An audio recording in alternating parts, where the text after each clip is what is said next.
The sale of $1 million+ homes has gone up year over year by a little more than 90%.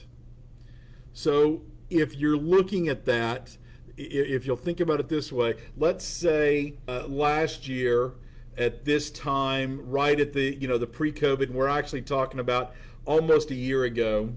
Let's say there were 10,000 homes sold for $1 million or more in 2020 to date, blah blah blah. So far this year, there have been 19,000 homes sold for $1 million+. That's what it means. It is a substantial number. That's a huge number. Well, then if you'll start taking and delving into the data to start seeing, so here's some things that happened almost a year ago when this crazy, insane virus hit. All of a sudden, the world started coming to a screech. And then in the lending world, here's what happened. We were seeing things that we had never, and I've been doing this for 26, almost 27 years. We had never seen this, or at least I never saw it. I never saw the market drop by 188 basis points. The next day, the market back up and drop by 220 basis points. The next day, the market open up and drop by 189 basis points. I'm talking about mortgage-backed securities. It was something that we hadn't seen. So then the next thing that happened when this is going on is investors started pulling back like crazy. There were MBSs that they were worried about closing. One of them were jumbos. One of them, or some of them, I guess, were Govy insured loans, FHA, VA, USDA, and so forth. They got really tight on those. Nobody wanted to invest in those, anywhere from the aggregators to the big box banks to anybody on the secondary market didn't want to invest in those. So now, when Barry came out, or Dan came out, one of them came out talking about, also tag Megan, if you would, in this. If you'll watch that video and then you start doing some research to find out about the $1 million properties, well, that's not the only thing. What that is, that's an indicator that's saying, okay, so if, like in my area in Houston, Texas, you cannot put a property on the market for less than about $275,000, and if it is priced right and it is in good condition, it is gone within hours. That's pretty normal for the area that I'm in. Anything less than about that 275, but for quite some time, anything over that 300, 350 mark was sitting on the books for a little while. Some of them were sitting on for 60 days, 90 days. There's some of them that we looked at, couldn't believe, that were on the market for almost a year.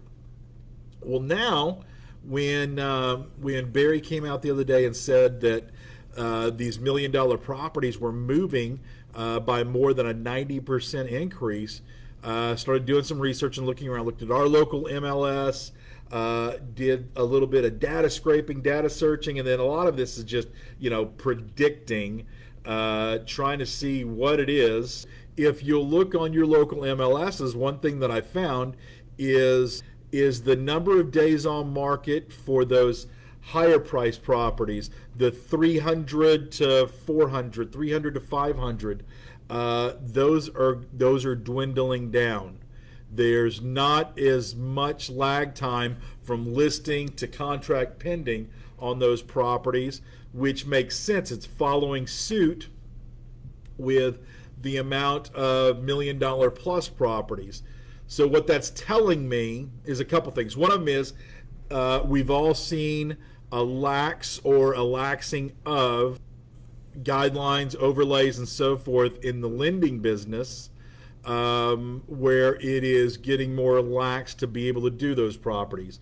There for a little while, it was like almost impossible, and the overlays were incredible in the business itself, especially even in the Govy lending.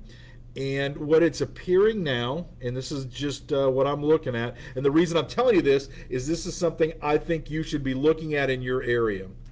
So we've known forever that we're in an inventory shortage, inventory crisis. They're not building enough homes to fulfill all of the 33-year-old average first-time home buyers to be able to buy properties. So there is a frenzy, and that I can't see that. Matter of fact, inside of a couple of the real estate groups, if you're not in like Lab Code Agents, or if you're not in Real Estate Mastermind, you should probably join some of those groups. Pay attention to the data and what people are talking about in there. But you're seeing an increase in the volume of those properties that are for sale, that are in that, let's say, 300 plus range. You're seeing a shortage in time from the time they're listed to the time there's a contract pending on them.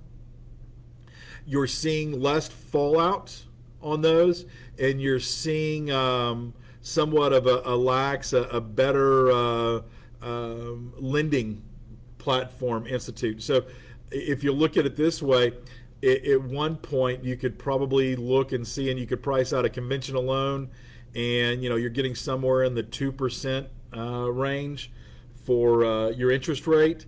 And some of these properties, let's say jumbos or super jumbos, were double or more, 5.5%, 6%, if you could even get them financed. So you're seeing an easier market to work with. The reason I tell you this is something that you guys need to know. You need to pay attention to, because I don't think a lot of people. One of the things in some of the customers my wife's working with, and that I see her talking to them, is people aren't realizing what they can buy with what the interest rates are for the payment they feel comfortable with. When I was first getting into the mortgage business, it was a rule of thumb, and some of you guys will laugh at this that have only been in the business for the past 10 years or so. It was a rule of thumb that your payment was about 1% of the purchase price.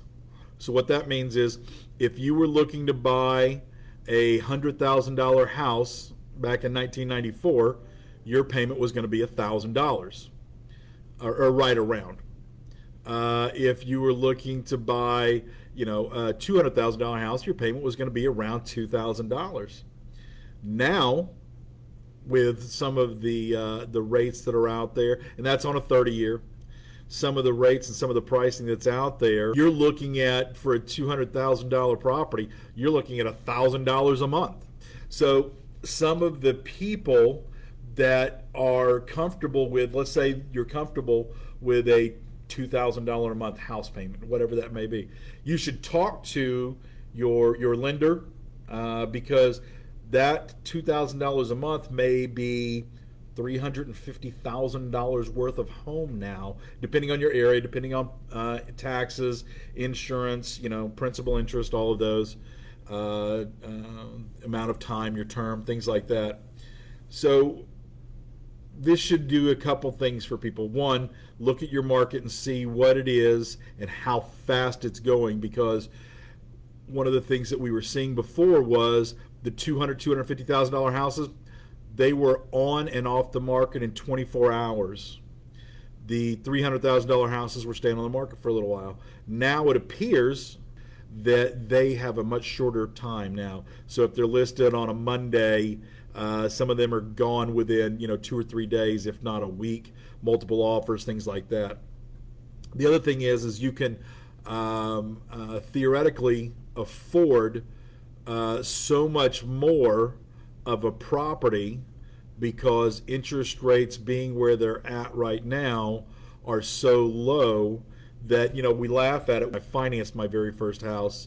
I paid $72,900 for it, and that was in 1994.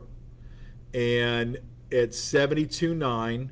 My interest rate was 8.5%, which is, you guys should be laughing at that. And that was an A paper loan. It was FHA. And my house note was, I think, about $840 a month, which was just absolutely insane. Couldn't even believe it. Now that property's worth $250,000, and you can almost get the same house 26, 27 years later for almost the same payment that I was paying back in 1994 at 3 times the price. So it's kind of funny, but pay attention to that. It'd be nice if we could get some people who bought their first-time homebuyer homes, 10 years ago, 15 years ago, get them to move up. Sometimes they don't realize that they're sitting in 1,500 square foot, and for the same note or less with the equity they have in their house, they could move up dramatically and drastically. And the market kind of needs that. We need some more starter homes for people to get into the market. My big thing was wanting to let you guys know that the jumbos and super jumbos have gone through the roof as far as sales numbers. The $300,000, $400,000, $500,000 properties for most of the country, minus New York, New Jersey, Boston, California, and so forth, have gone through the roof as far as time on the market. So pay attention to these things. Look at it. I know you're busy. I know that it's the end of the month, but those are some things that you should be looking at.